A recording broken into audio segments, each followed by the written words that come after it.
Executive Director of Tokopedia and TikTok E-commerce Indonesia, Stephanie Susilo buka suara soal kabar pemutusan hubungan kerja atau PHK di lingkungan TikTok maupun Tokopedia Group.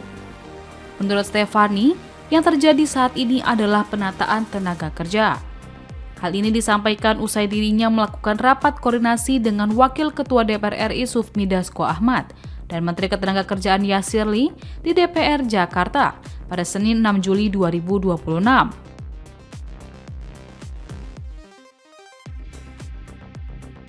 Stephanie menjelaskan bahwa dalam program yang tengah berjalan tersebut memberikan sejumlah opsi bagi karyawan terdampak, di mana sebagian karyawan memilih mengambil paket kompensasi dan melanjutkan karir di perusahaan lain, sementara sebagian lainnya dialihkan untuk bekerja di grup bisnis TikTok Tokopedia.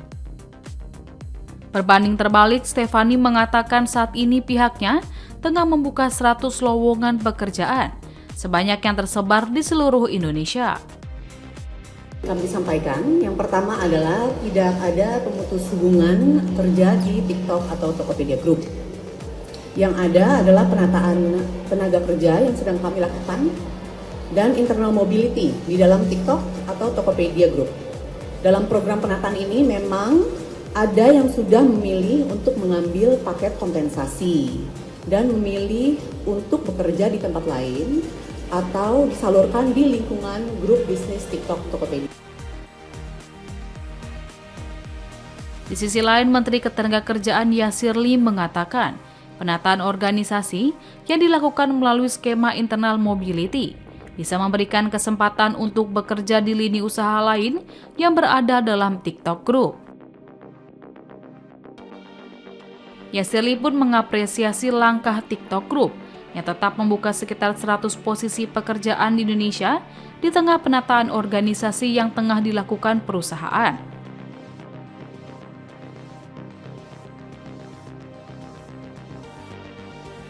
Menurutnya, kebijakan tersebut membuka peluang bagi anak muda Indonesia menjadi bagian dari perusahaan tersebut.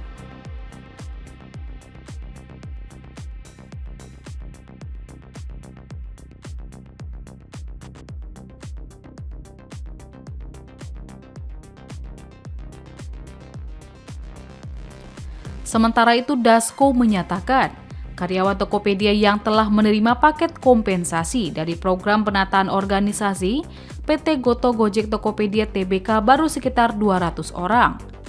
Jumlah tersebut jauh lebih sedikit dibanding angka 1.250 karyawan yang sebelumnya ramai diperbincangkan. Dasko mengatakan proses penyaluran kompensasi masih berlangsung. Sebagian karyawan yang menerima kompensasi juga telah memperoleh pekerjaan di perusahaan lain maupun dialihkan ke lingkungan grup TikTok Tokopedia.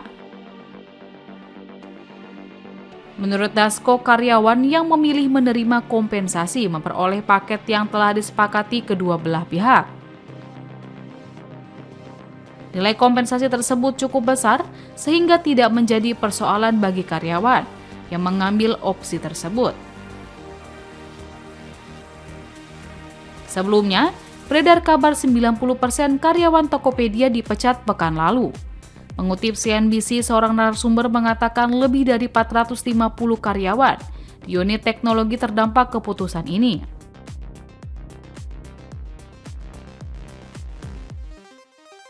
Gelombang PHK menyisakan sekitar 10% dari 2.500 karyawan sejak Tokopedia diakuisisi TikTok dari Goto.